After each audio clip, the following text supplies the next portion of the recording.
BBC Essex. I've got a lesser played Bangles track to play you in just a moment, and a cover nonetheless, originally by Jules Shear in 1985. Stand by, it's Monday evening, it's just gone 6:30, and my second upload of the night is a debutante, which I like saying. If you're not sent me anything yet to BBC Upload, you could be a debutante on the show. Make me say that word several times out loud. That sounds good.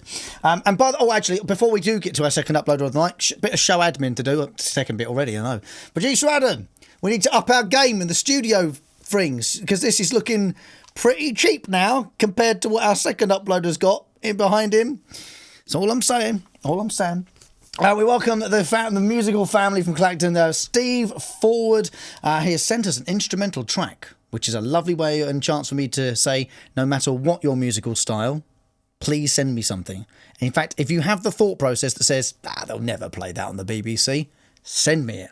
It's exactly the sort of thing I'm looking for. Whilst I'm happy to take pop songs, rock songs and anything else, I'm looking for some barbershop quartets, some gospel choirs. I'm looking for, a 19-piece harp orchestra, if that sort of thing even exists. But let's do this, shall we, properly. Firstly, thank you for the upload, Steve. How are you? I'm very well, thanks, Rob.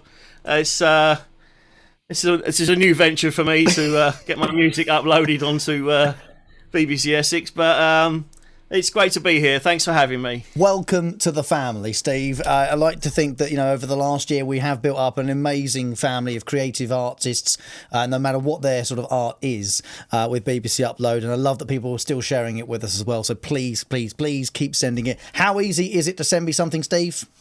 Super easy. I just uploaded the file and somebody got in touch and said, "We've kidnapped your family.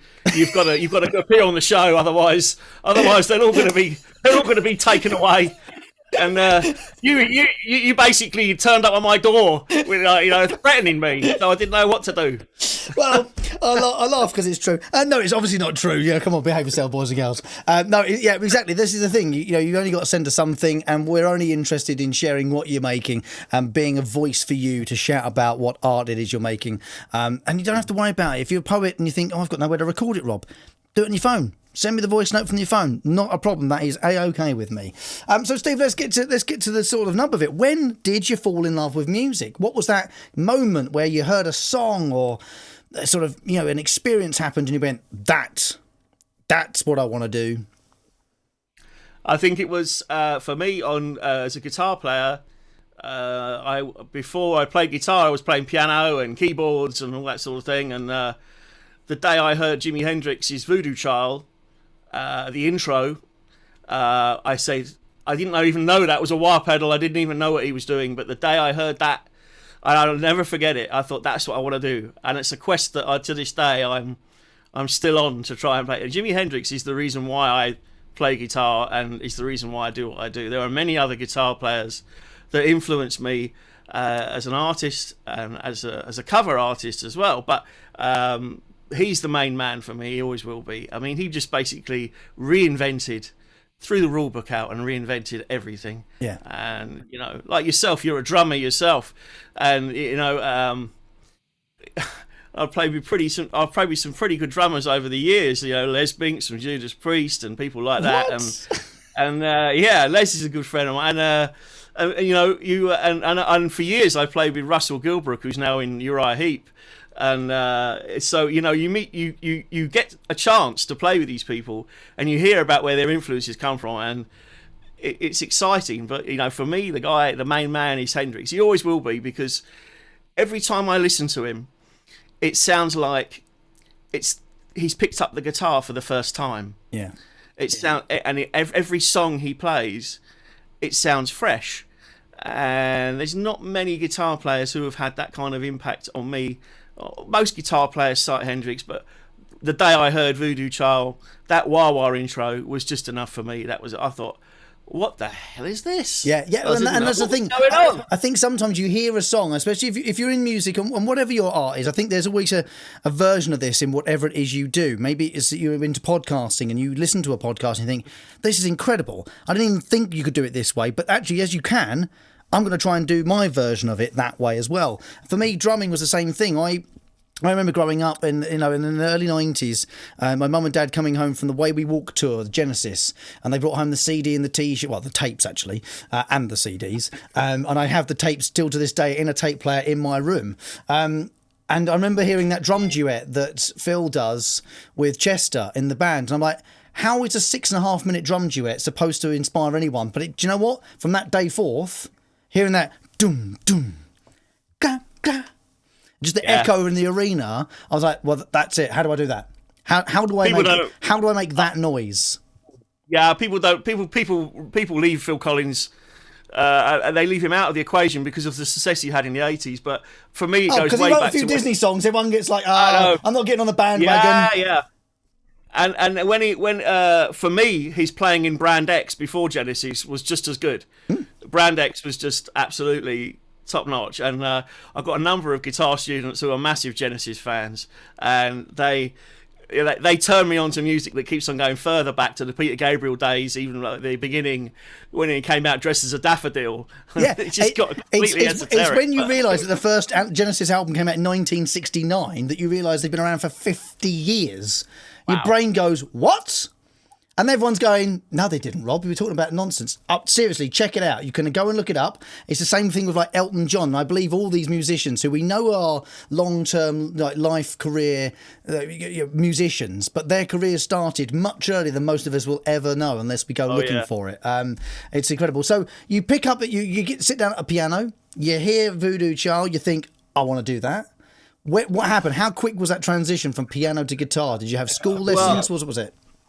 No, the interesting thing was I didn't really know much about music theory or about how chords and scales were put together or anything. And so the interesting thing is there was a school play, and they were looking for have a live band behind the school play, and they said, we need a guitar player. And I said, oh, I play guitar. And the week before, I'd bought a guitar, and I hadn't even played guitar. By the following year, I was cobbling together playing for once in my life Stevie Wonder songs and all this, and I remember turning around to the music teacher saying, what's a C augmented, what's a G augmented, what's a C6, and I just tell me the notes and I'll work it out. And I remember laying the guitar like that and trying to figure the notes out like a piano. And wow, and so when a few years later I just properly got right into it, buying all the guitar magazines and just really getting into it. By that time, it would have been about sort of the late 80s, early 90s, and grunge had killed off any kind of melodic guitar players like Satriani and people like that. They killed them off. And so, a few years after that, went to guitar college, and I got myself an honours diploma from there, and I started doing some teaching at the college. But it took a long time, and I'm never there. I always try and remain a student of the guitar. I never really feel like I've actually got there. And however much you squeeze that tube of toothpaste, there's always a bit left you can get out. What a great analogy that is, Steve. And I think every day that isn't a school day as far as an artist is concerned means you're standing still. We shall get to Steve's track, Shine, after a little travel news and this from the Bangles. Mr. Steve Forward is our second uploader of the night. His first time with us on BBC Upload with a song called Shine. Understandably, an instrumental track, Steve. It is. Pretty much all the albums I've put out, I've got about 4 or 5 out that are instrumentals. There's only one album, Strange Kind of Life, that's a rock vocal album. So I tend to just let the guitar do the melodies and do the talking. And, do the talking, yeah. Which I think just goes to speak more volumes of your love of Jimi Hendrix in the way that you can make the guitar sing and say things rather than just sort of being an accompaniment. It can be very much that lead, which is often referred to, when people think about rhythm guitar or lead guitar, but actually it's not really leading anything. It's just sort of there underneath the vocal part. But on this occasion, it's very much front and centre for you. Can I use that on my website, Rob? Yep, that sounds great. Yeah. It's a great compliment. Thank you. You're very welcome to. It's all yours, Steve. All yours. But it's true, though. I think, it's one of these things where we can get very easily caught up in making a 3-minute pop song. And there's nothing wrong with that, by the way. I want to put it on record. I love me a good 3-minute pop song. All right, Indeed, but yeah. also absolutely love me a 19-minute glam rock opera special. You know what I mean? If you can make something sort of epically long, and it's why I get so annoyed. People will occasionally hear me going off on one if someone's chopped the intro off a song, because it's got 30 seconds of sort of build up, and I'm like, well, it's there for a reason. I'm not the artist. You're not the artist. Did they tell you to take it off? No, you wouldn't chop the first scene of a film off, would you? But You're looking at my hair. You're looking at my hair, thinking, "Hang on a minute, it's Meatloaf." Hang on, Steve. Just let me. For the record, Steve and I can see each other. Meatloaf. I love Meatloaf, right? But for the record, you will never hear me comment on anyone's hair, Steve, when I've got to do like this. Oh, I do. Yeah, I have to say, when I saw the picture on Essex, I thought, "Oh, look at Rob. He looks such a sweet little man. Bless him." And then you popped up and you look like a rock star. Well, what have you done? What's happened? It's what I haven't done, shirt. Steve. That's what it is. That's the shirt, Rob. What I haven't done is had a haircut. I had a shave for quite a while, so I'm just like a big hairy mess. But anyway, no Evans. Best thing is, there's some people who don't get that reference. But anyway. Shine itself as a track. When was this written, and how quick did this sort of song come to you and sort of fall into place? Shine was written in 2002, a long time ago, and it was written on piano originally, like Signs from a lot of my other album, Alive. Quite a few of my tunes are written on piano first, and I decided that they were going to be written on piano later. Then about that album got released in 2002 and for years, and then in 2018, because I played in bands a lot of time, and my hearing started to go just a tiny bit, and I thought, you know what, I better remix these albums. And I went back and listened to them. I thought, I can do these better. So I literally, from the ground up, the track that you're playing today, and Seven Bridges to Cross, and the Overture, and Alive, and Time Traveller all got remixed, completely rewritten and re-recorded in 2018. I did the whole lot again, and then much better quality. In some cases, redone the parts as well. So what you're listening to is like the 15-year anniversary kind of, 2003, I think 2002, 2003, and it's the 15-year anniversary album, that Seven Bridges to Cross, that you're going to play the track off of it. And Shine, in my cover gigs, I've always played a selection of my own tracks at gigs as well, because if you're going to be doing covers, mix it with some originals, and you can sell your own stuff as well, and you can sell a couple of CDs at gigs. You never know. But I think Shine was the standout track for me on this album. That's why I sent it to you. And so the version that you're hearing today is the 2018 version, which is available on my website, basically, steveforward.com. Well, that's exactly what I was going to ask you next, Steve, was because I feel like I have so many more questions to ask you about your life as a musician, your studio setup, which is phenomenal. I'm lucky to be the only one who can see it at the moment. And I think if you'd be up for it, I'd love to have you back on the show to talk more about music, and we can get properly guitar geeky together about the whole thing. But I want people to find out where they can find you. So steveforward.com.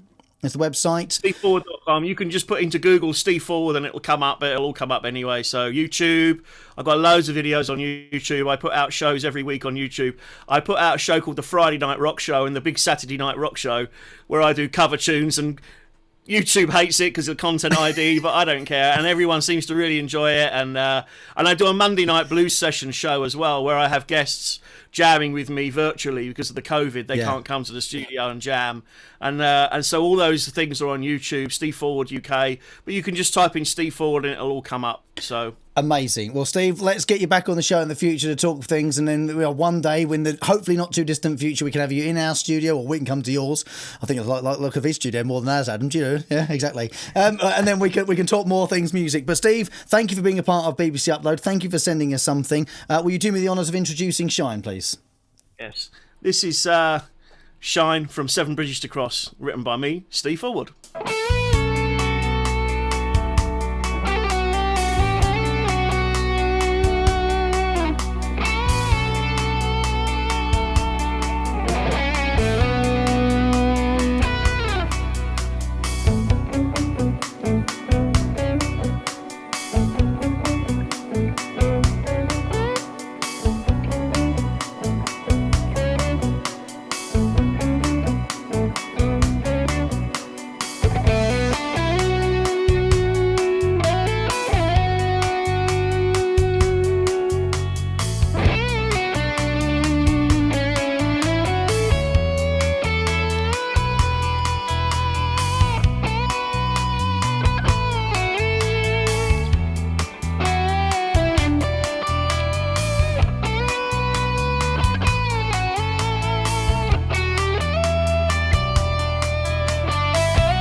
Head to Steve's website if you like the sound of that. That was Shine by Steve Ford, our second upload of the night. And I want to encourage you as well, no matter what your studio setup is like, whether you've been a sort of, session musician for 2 minutes or 20 years. All right, get involved in BBC Upload. Let me share what you're making with the rest of the county. Just head to the website, bbc.co.uk/upload, and follow the instructions from there. It really